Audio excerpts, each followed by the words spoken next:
যার কথা মতো হজ করব, যাকাত দিব, তার কথা মতো পার্লামেন্ট চালাবো। যার কথা মতো হজ করব, যাকাত দিব, সেজদা দিব, তার কথা মতোই বঙ্গভবন আর সেক্রেটারিয়েট চালাবো। যাকে মানি, যে আল্লাহরে সেজদা করি সারা জীবন, যে রসুলকে মানি আমার নেতা হিসেবে, রসুল হিসেবে, সে আল্লাহ এবং রসুলের হুকুম অনুযায়ী আমার কোর্ট কাছারি, আদালত, শিক্ষাঙ্গন চালাবো। এটা যদি চালাই তবে আমি মোমেন, আর যদি না চালাই, সন্দেহে যদি নিপতিত হয়ে যায় যে কোরআন থাকবে মসজিদে, আমার পার্লামেন্টে কোরআন ঢুকতে পারবে না। কোরআন পার্লামেন্ট শুরু হওয়ার সময় একবার তেলাওয়াত হবে, কিন্তু তা আমল করা হবে না।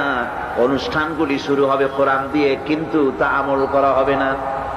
কোরআন তেলাওয়াত করে ব্যবসা প্রতিষ্ঠান উদ্বোধন করা হচ্ছে, কিন্তু সুদের টাকা দিয়ে ব্যবসা প্রতিষ্ঠান বানানো হলো। বিবাহ পড়ানো হচ্ছে কোরআনের আয়াত দিয়ে, কিন্তু যৌতুক গ্রহণ করা হারাম, সেই যৌতুক দিয়ে বিয়ে উদ্বোধন করা হলো। এমনি সকল ক্ষেত্রে নাফরমানি করে যে ইমানের দাবি করলো, এই ইমান ইমান নয়, এর নাম মুনাফিকি।